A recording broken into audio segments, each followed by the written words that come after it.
Good morning. I should have gone first. I didn't want to go after this brother. It's an honor and a pleasure to be here and have this conversation with you. And we're asked to give 5 minutes introductory talks about sort of this topic on the media portrayal of black males. And so I know there's a lot of different ways of entering this conversation, and it's complex and multidimensional.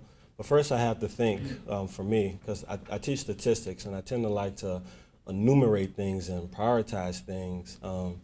So first I created my own list about what's the current portrayal in the media of black males. And so I wrote a list. And so I want to share that with you for a minute. And this is not exclusive, but for me it's sort of predominant. These are predominant images. So what came to mind are criminal, irresponsible father, poor, uneducated, gangster, athlete, rapper, hypermasculine, animalistic, thuggish, unintelligent, trifling, and worthless.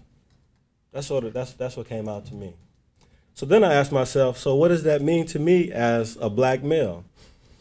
And it means that, to me, that I'm going to be stereotyped and not given the benefit of the doubt. And I want to share a story with you. It happened to me last year that sort of illustrates this. I was going to a Seattle Seahawks football game. So I'm from, Louisiana, so the Saints are my team, but I said, let me just try out the Seahawks, So I get on a bus in North Seattle to go down to South Seattle to the stadium. And I noticed on the bus I was the only black person. It was mainly whites and Asians on the bus. And so I sit down, and the bus wasn't full yet. I had 2 seats sort of open next to me. Then we get to the next stop, and now it's standing room only on the bus. All the seats are filled, except the one next to me. And I'm thinking, why aren't these people sitting next to me? Do they fear me? Do they think I'm a threat? I mean, I wasn't looking, professorial. But I was wondering, do these folks know that I'm a professor? So then I said, well, let me give them a signal that I'm not a threat.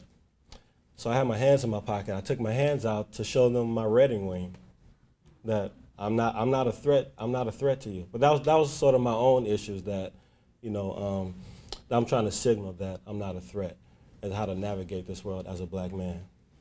So what further complicates this issue for me is, so I'm thinking about this. I go get it. I didn't have a ticket at the time, so they have scalpers out, and talk to this other man who happens a black man who, long story short, sold me a bogus ticket. I couldn't even get in the game. And so now I'm thinking, okay, had this experience on the bus, and now a black man sells me a bogus ticket. But I think the thing is that I didn't characterize this one experience as sort of this is the essence of black men. This is what they do. This is sort of just an individual, experience.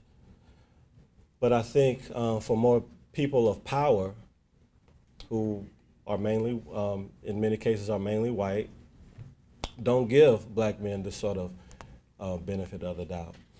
And these are also people who create and maintain, systems of power, including the media, including branches of government, like the police force. So then I asked myself, well, who am I? So I talked about a bit, my thoughts about the current portrayal, but I said, who am I? And I'd like to share that list with you about who I am, who I think I am. I'm a husband. I'm an involved father. I'm middle class. I'm a scholar. I'm educated. I have a caring nature. I'm compassionate. I'm a critical thinker. And I'm a humanitarian. So I wonder, why can't more of these images be more predominant, in the media? I mean, I don't have, the answer is sort of complex for me, and I think the answer, sits around the intersection of capitalism and racism. And then lastly, I thought about, so what does this media portrayal of black men mean to me as a father of 2 black boys? So I'm really concerned that they're going to be stereotyped. And at the very least, they'll be tolerated, but not really embraced by society. So I'm glad to sort of share my thoughts with you and continue this conversation with you, to help me continue making sort of sense of this. So thank you.